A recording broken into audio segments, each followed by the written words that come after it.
Hey everybody, Tony Esposito here. I'm our Director of Private Equity and Venture Capital. Appreciate you all joining, and we're excited to chat with you a little bit about add-on acquisition readiness in the webinar today. Just some quick introductions. As the Director of PE and VC here at Consero, I focus on our go-to-market strategy and investor relationships. I've been with Consero since 2020 and have been an operator at fintech and financial services companies since 2016. I'm also joined by Chris Hartenstein, Chris Hart for short, our VP of Customer Solutions. Chris, could you tell us a little bit about yourself, your work with Consero, and walk us through our agenda for today?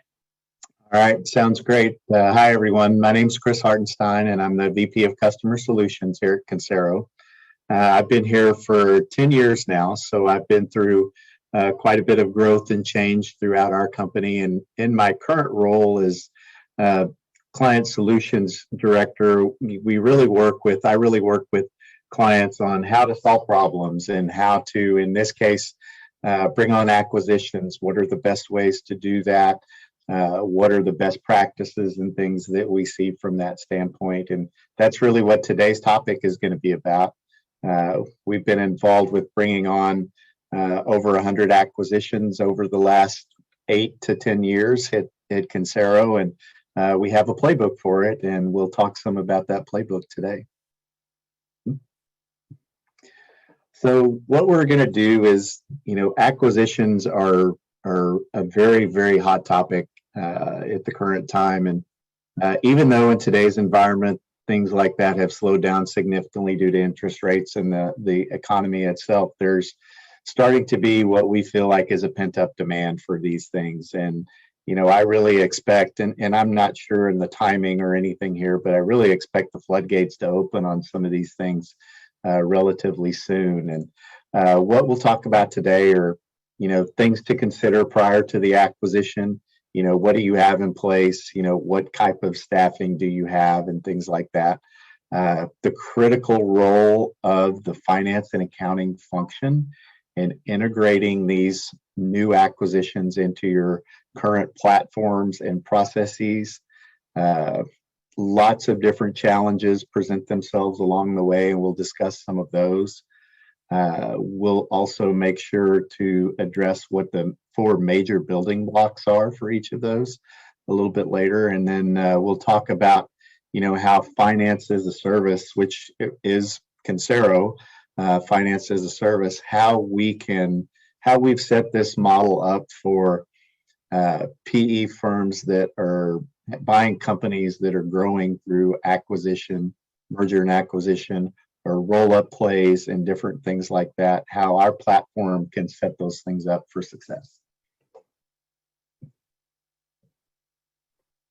Thanks, Chris. And I'll give you guys just a quick primer on Consero for those of you who aren't super familiar with us. The business was founded in 2006 by Scott Tynes and Bill Klein, originally as a modern alternative to building a fully in-house finance and accounting function. And since that, 2 guys in an idea phase, we've grown to be over 2,400 employees worldwide and 300 plus clients who we support today with our finance as a service or FAS solution. And the primary end markets which we're serving include PE-backed portfolio companies, as well as their investment manager firms directly. And as Chris mentioned, we really have a playbook approach. We've executed on it hundreds of times, specifically with these type of companies, and help them just to level up their finance function a lot faster than they would if they try to go more of the, we would call it old school route of building in-house. So we help companies with finance transformation first and foremost, and then we help them longer term with ongoing managed services within the finance and accounting function. And this covers the full finance stack, people, process, and then also best-in-class technology. And the services we deliver, it's everything from the month-end close accounting to FP&A, transaction and annual audit support. And then we can also bring in fractional CFOs and fractional VP of finance operators. So with that, I'll turn it back over to Chris, and we can go through a little bit on the finance teams and how they support mergers and acquisitions. Right. Thanks, Tony. So one of the things, the first thing to consider when you're starting to do or thinking about an acquisition is, does your current team have M&A experience? And the reason I ask that, and in a lot of cases, we have people that have maybe done one or two acquisitions in their career. It's not something that they practice on a regular basis. And, really what we try to make sure and what we can help support from that is we've done, like Tony said, hundreds of these. So we have a process to put that in place and know how they work and know the timing, the criticality of all of the different steps and things like that. The next part is really the due diligence part. When you're sitting there and trying to analyze this thing, clearly you've got some outside support and things for that. But again, can we help you from the CFO side to evaluate the acquisition or the target that you're looking at? We can bring in to question, here are some of the things that we've seen. Let's make sure we check these off and get these out of the way. And the next question is what you're doing now, are they best practices? And can we take that and mesh this new acquisition into those practices? Do you have the technology set up? Do you have the process documentation? Does your team know the procedures and the things to go with that? And we can certainly help from that. And then the biggest part that we run into is we do all of our work from an implementation standpoint with a separate implementation team from your delivery team. One of the biggest challenges that we see, even with the clients that we do support, are some of the team members supporting this acquisition and working on this acquisition, and basically sometimes neglecting some of the day-to-day operations and things that are important. And what we try to do is bring a team in that can still let your team focus on the day-to-day operations, make sure that those are continuing to work like they should. We have some things we'll talk about further, what we also try to help focus on through the acquisition. But that's typically the biggest drag that we see. You're doing due diligence. Okay, you close the deal. So now we're starting the integration process, the introduction process to all the team members. All of the work that surrounds that is a distraction from your normal day job.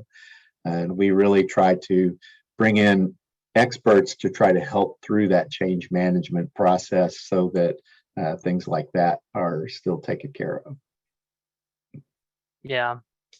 And Chris, before we move on to the next slide, you have supported some of our most highly acquisitive clients. So you bring a really unique perspective, working with both in-house teams and the Consero team.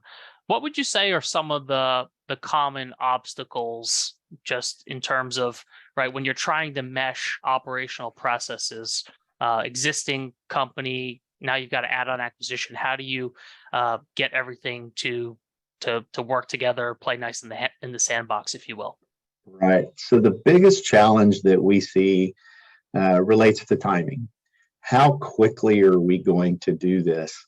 The clients that we have that are most successful, and I'll use a term from one of the CFOs at one of these companies. It's basically rip the Band-Aid off and move forward.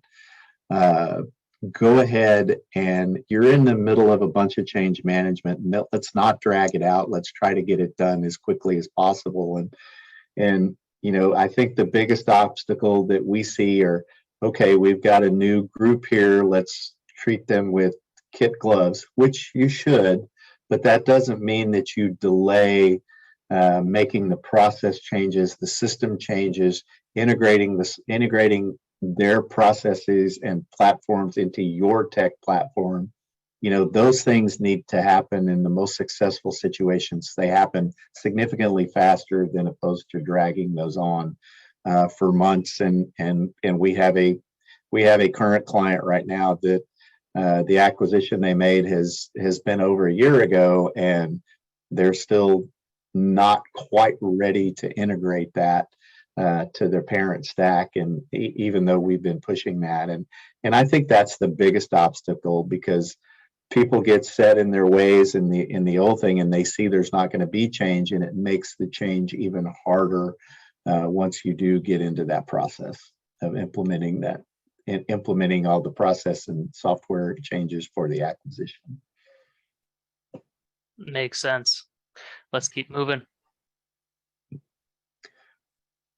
So the critical role of your finance and accounting team is, what we want to try to do, and what the focus should be is, we want your CFO to be focused on the strategic development of the business, and we don't want the CFO dragged down into minute details such as chart of accounts or various things like that. They need to keep high level. They need to make sure that the vision for making this acquisition is happening and things like that. So we try to keep the upper level CFO, CEO people focused on the vision and moving forward. The next part of the process really relates to, do you have a scalable process for processing all of your transactions? Do you have a good process for billing and collections? Do you have a good process for your payroll functions to get your people paid? Do you have a good process for processing your AP and vendor bills and making sure that continuity continues? And are those processes scalable? If you're going to grow by merger and acquisition, it needs to be a very reliable set of processes and software support for those type of transactions. And that's what we try to bring from our tech stack, our best-in-class tech stack, and from the processes around billing, the processes around invoicing, the processes around collections, and various things like that.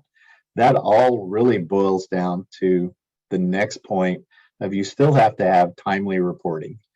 You still have to know, how are we doing compared to our sales targets? What do our bookings look like? Are we meeting our ARR targets? What type of reporting is immediate? Can we get set up and immediately generated from the acquisition additions into those numbers to give your strategic people a full scale view of how the business is performing, and how the acquisition is performing, as well as it meeting the expectations that you had in doing the transaction. And so the timely reporting, whether it's financial reporting and bank reporting, things like that, or just basically your operational reporting to allow your managers and team members internally to manage their areas. The next part of it is, how can that team support the rapid integration of these entities? And again, when they've got day jobs from other type requirements and functions from the original company, it makes it really hard for them to do this. And we feel like, bringing in some experts to help with that integration of the acquired entities really takes a lot of heat off your internal resources for the things that they have to do on a regular basis. And then the bottom piece is when you're going through these transactions, there is a ton of scrutiny placed on those by your auditors. They really want to understand, okay, what's the beginning balance sheet look like? What was transferred? How did you calculate the PPA entries and the various pieces like that? And it is quite the focus of attention during the audit process. So you will really need to make sure that everything's very clearly documented. Once all the PPA entries are decided upon, they need to be entered at the beginning point and have an auditable trail of, here's where we started, here's the entries, here's where we are now that we have this acquisition in place, And, then what is the process for securing all the previous information from the acquisition? How do we keep that stuff in place? How do we have access to that for the required number of years to go back as necessary for any support or any other type of outside external regulatory audit or anything like that? So again, those are all things that you have to think of in this process that are pretty important.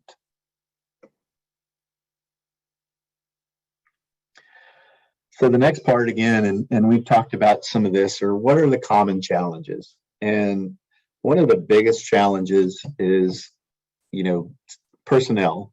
What skill set does the people you have in place have to help you with this process? The next part of that equation is, what is the skill set of the acquired company?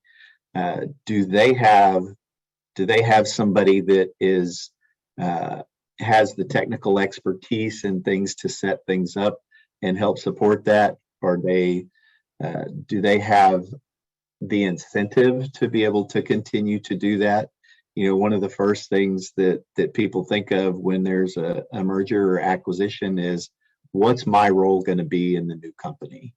If they're not clear on what that role is, or are very unsure of that, there's a good chance that you could lose that person very quickly. And so one of the things to do, clearly in the merger and acquisition process, is to evaluate the skill set of the company that you're acquiring, and how are you going to utilize those people to support you moving forward. That's a very big piece to be conscious of in the process. The next piece we'll go into are, what are the system limitations? What systems are they using to run their daily business? It's probably going to be something different than what the acquirer has. So, do you want to keep disparate systems operational for any length of period of time? And my answer from an experience standpoint to that would be no. As soon as you can get somebody on your billing process, on your collections process, on your AP process, on your payroll process, I think the better off you're going to be. Having disparate systems and trying to do a month close when you've got a different ERP, a different CRM system where you're having to get information, different people that are providing those information, it really can get very challenging and confusing. In the month close process, you're going to have investors that are going to want information yesterday on how the acquisition's doing, yet it's taking even more time to combine all the systems together. So again, that's another point for our rip the Band-Aid off theory of, let's get this in place as soon as we can from that standpoint. And again, the processes and the financial applications being different just cause confusion as well. So the sooner you can move those things together and get those under one platform, again, we feel that's the best move that you could potentially make from that standpoint. Chris, I'm not sure if anything comes to mind, but if you had any case studies or examples of maybe where we ran into challenges during an acquisition integration, could you share one or two with the audience? Well, I can do a comparison between probably our most successful acquirer, who does do these things very rapidly, to the company that I talked about.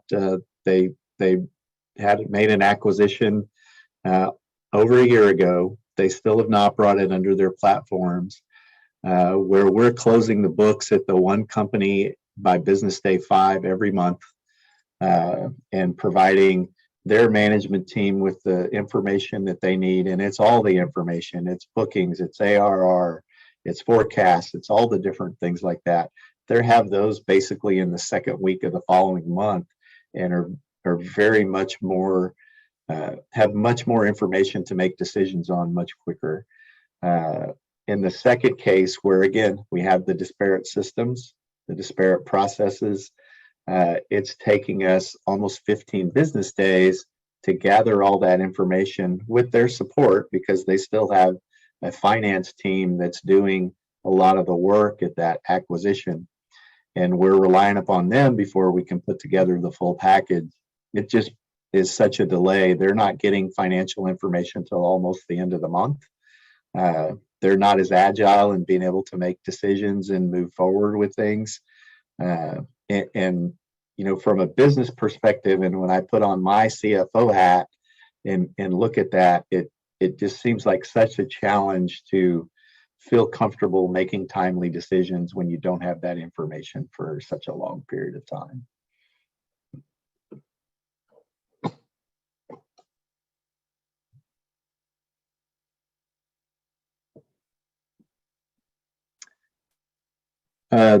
We did have one question come in, and I'll hit that before I hit this slide. But one of the questions comes in: what if somebody's using a different ERP system than Intact? What we recommend is to get to one ERP system. Clearly, we prefer Intact. That's what we have everything built around from our platform standpoint. But what we'll do for these with different ERP systems is we'll go ahead and Intact, and we'll set up that entity or that company in Intact. We will mirror their chart of accounts in the current thing over to the acquired company's chart of accounts, and we'll get a month-end trial balance. And we try to get that trial balance uploaded into the Intact instance that we have, so that you can get consolidated reporting from that. You know, we don't want people out there trying to, you know, put together financial packages in Excel or some other thing like that, because they have different systems. So we'll import QuickBooks trial balances, Great Plains, any of the other ones that you see like that, NetSuite trial balances. We'll upload those into Intact to help get consolidated reporting, so that that again, it helps from an error perspective. If you're using Intact with their consolidation packages to do that, it cuts back on the, you know, potential errors and problems that you can have in Excel. So we do encourage the use of those and uploading of trial balances for that. So that was a great question from the group.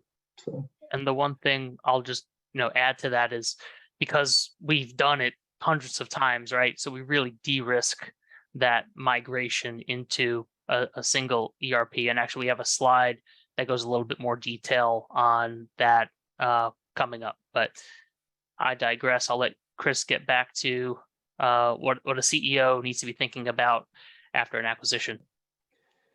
Yeah, so there are a couple of things that are most important that people think about. It's A, are my employees getting paid? B, are my vendors getting paid? C, am I getting paid from that standpoint? So what we try to do is, and again, is while we're doing all the stuff that relates to the acquisition prep, the behind the scenes setup, the processes and things like that, we want to make sure, and we really push making sure that we focus on payroll. How is payroll getting transitioned?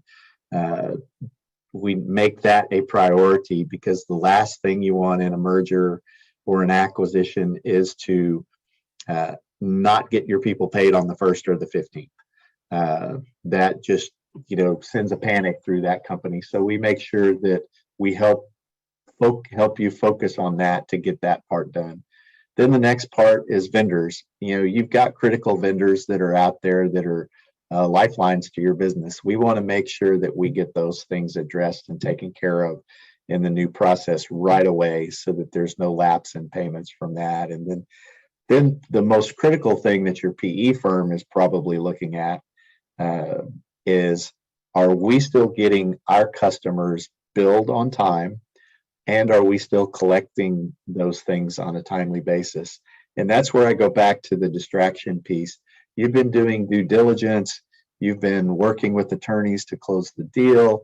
You finally get the deal closed. So you've got the meet and greets and the change management, and we're a week behind on billing. All of a sudden, if we're a week behind on billing, we're a week behind on cash flow. And you go back to your PE firm and say, "Oh, I'm behind on cash flow. We're running a little slow on cash flow." That's not the conversation that you want to have. So we try to make sure all those things stay on track. Again, the bullet point here: cash flow is king. That's the most important thing to make sure is maintained throughout this process. And it's difficult to do with the distractions, but we try to make sure that we focus on that. And then there are other things that are, that we need to identify in each acquisition. Are there certain relationships that new management needs to be plugged into that, are business critical, or in this case, mission critical? Does the new team need to meet your top 5 customers and talk about, hey, we're going to support you even better than we have before, and things like that. So we also want to make sure, and through our CFO support, these are a lot of the things that we look at and ask and try to help support you with. And there may be vendors that are the same thing, but again, it's relationships. And are there anything else? Is there anything else mission critical from that standpoint? And again, it's very difficult to do all of those things over probably anywhere from a 30-day standpoint, which is almost unheard of to close a deal and get it done in 30 days, to a 2, 3, 4 month process in getting these closed. So we want to make sure that we bring in support so that your normal team members can do their day-to-day work from that standpoint. Yes. And just, one thing just to note, if you guys are at all thinking about how to handle one or more of these things, we're happy to share our expertise. Fully gratis, we could provide some guidance, and should you decide after evaluating Consero to work with us, we're along for the ride with you to, guide on smooth transition, make sure that policies, procedures, process are well documented after an acquisition. All right, we talked about this earlier, the 4 building blocks of the roll-up play in the merger and acquisition platform. It's, first of all, you've got to have a good tech stack. You've got to have an integrated tech stack, best in breed systems in place. If you've got that in place and you've got that solid infrastructure, pulling these things over and putting them into that infrastructure is much easier from that area. The next part is, if you've got that in place, you have to have the people to execute upon that. How many roll-up plays, how many acquisitions has your team done with those things? How do we make them focus on the things that are important, like we just talked about on the previous slide? They've got to make sure we've got continuity on those things while setting up these other things. There still needs to be continuity from a process standpoint. The next piece of that is the reporting piece. How do you get information back on a timely basis? How do you support regulatory requirements and statutory requirements in the process? Your acquisitions probably got bank reporting. Even though the acquisitions happened, there are probably things that still need to happen from that standpoint. And how do we make sure that there's some structure around the reporting from that? And are there experts in designing that consolidated reporting and things that you need to see to manage and run the business? The next part, again, how do we automate? How do we get these things under the same platform? How do we make sure that we're doing things most efficiently, and how do we automate the process? If you're growing by leaps and bounds from a roll-up play or mergers and acquisitions from that standpoint, there have to be things in place to automate some of these, so that everything is not a hand-to-hand combat kind of situation where, they're all manual processes around these things. And that's where, that part goes back to your basic building block in blue there. Do you have the right tech in place, and do you have the right people to know how to automate and utilize that tech from that standpoint? That's a very important piece. Awesome. Moving along, and this is the slide I had alluded to earlier. It goes through some of the steps that we follow at Consero to integrate acquisitions, and you'll see that we've got about 80% of the work already done. So, if you look at what I would call a typical timeline, if someone were to do an add-on acquisition and try to add resources and integrate systems without the muscle memory a company like Consero brings to the table, the research shows it takes anywhere from 9 up to 18 months.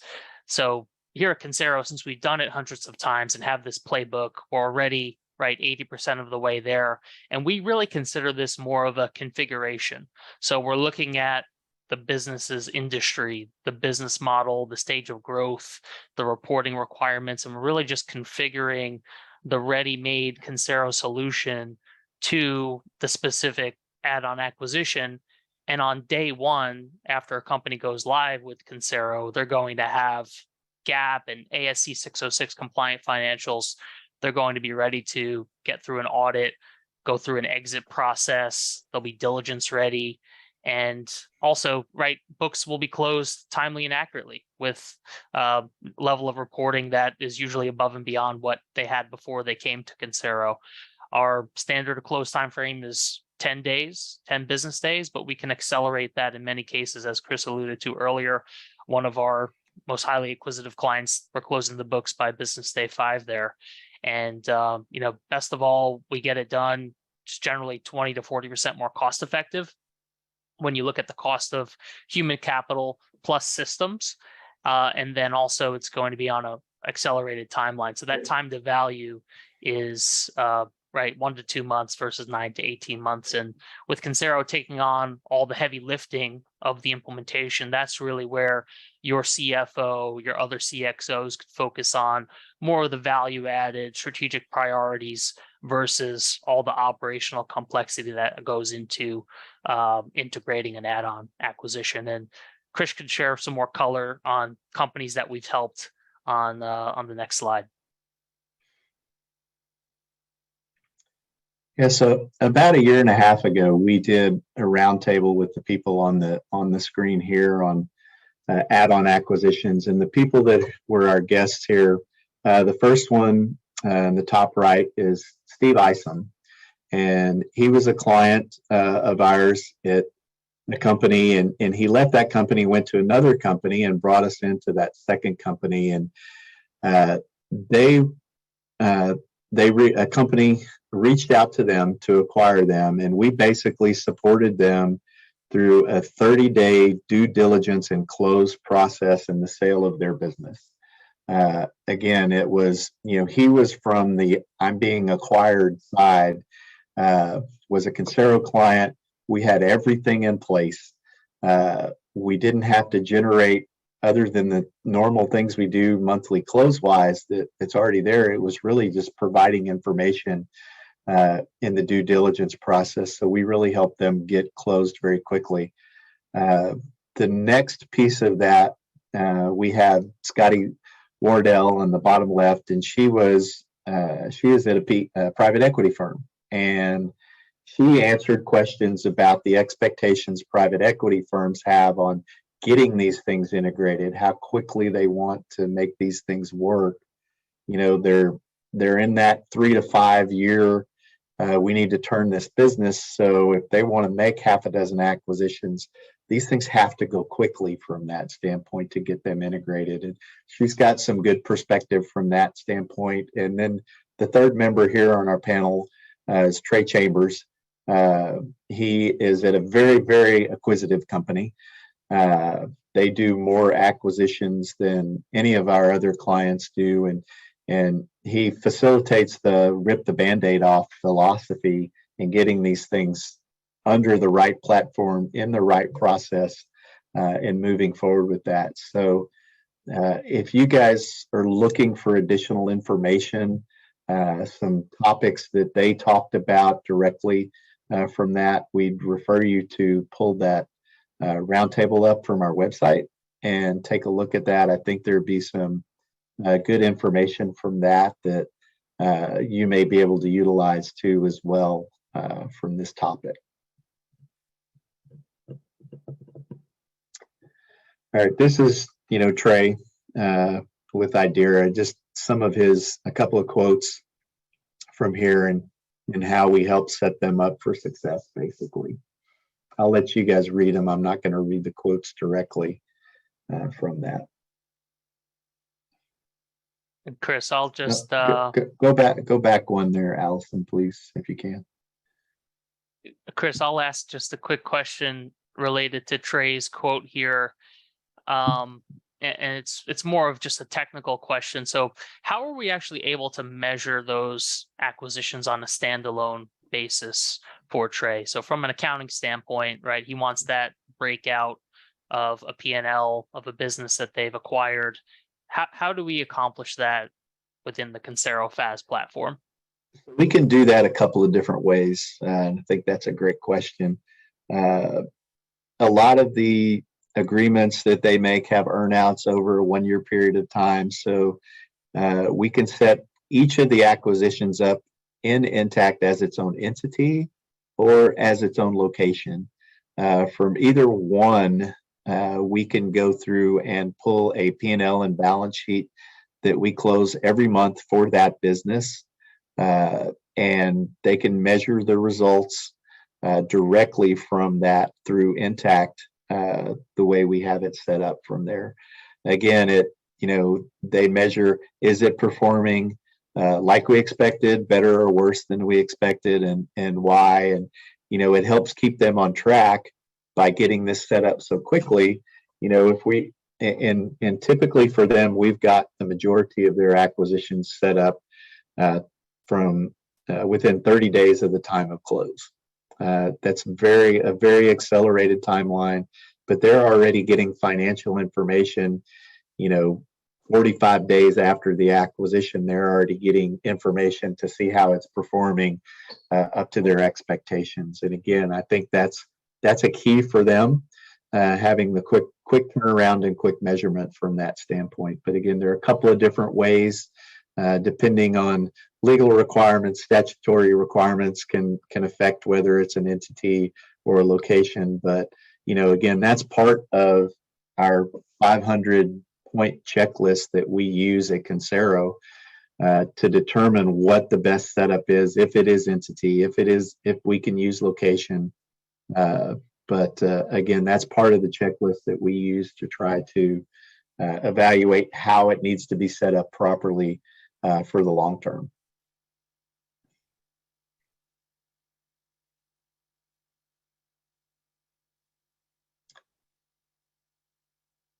So basically, the key takeaways today are, if you don't have a finance department that's appropriately set up with the right skill set, it's going to be difficult to receive the benefits right away of the acquisition.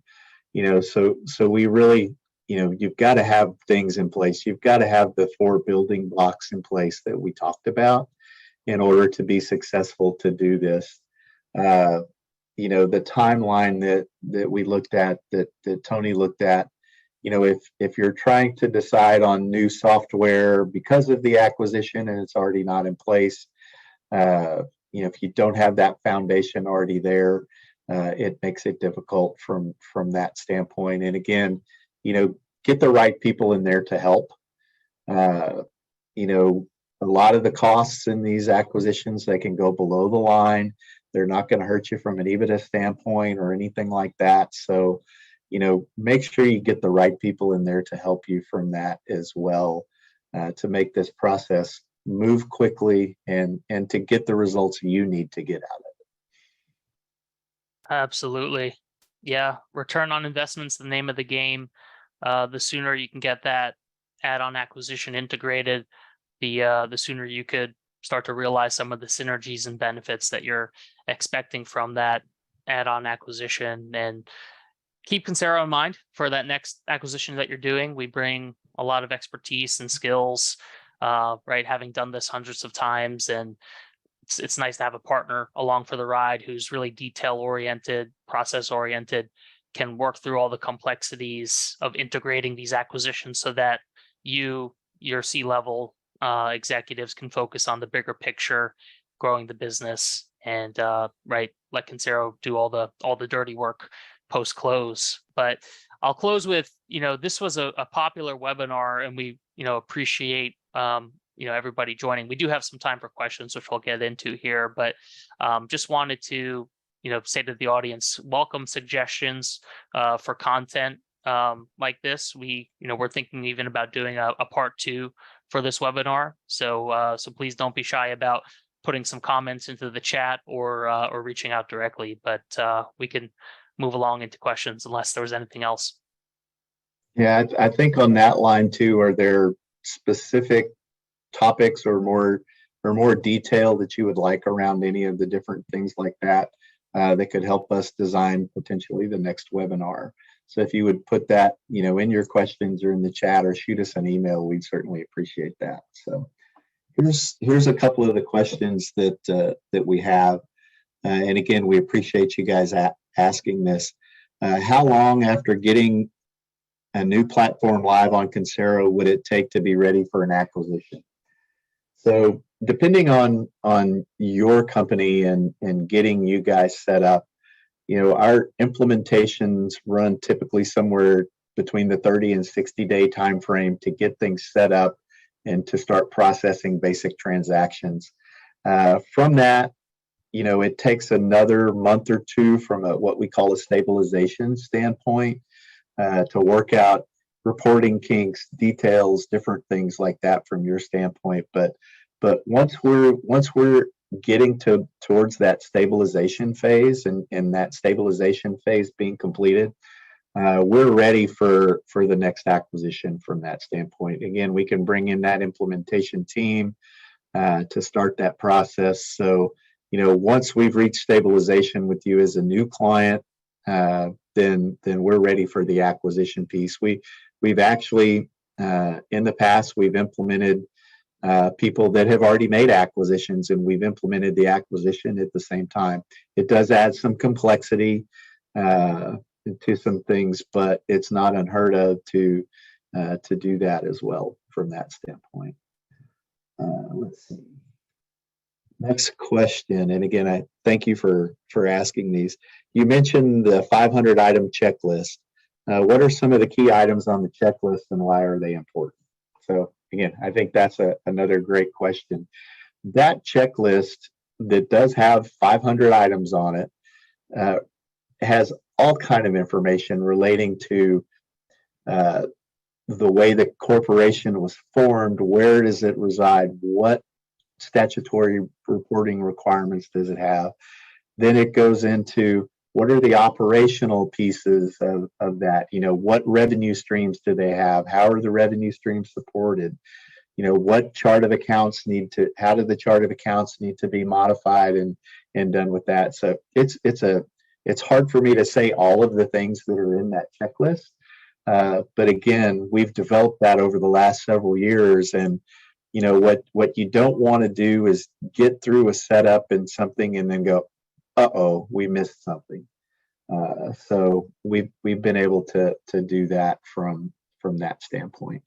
So again, if you guys have any other questions or anything like that, certainly appreciate you joining today. Shoot us some questions. We'll be happy to respond to each of those for each of you. And again, thank you for your time today.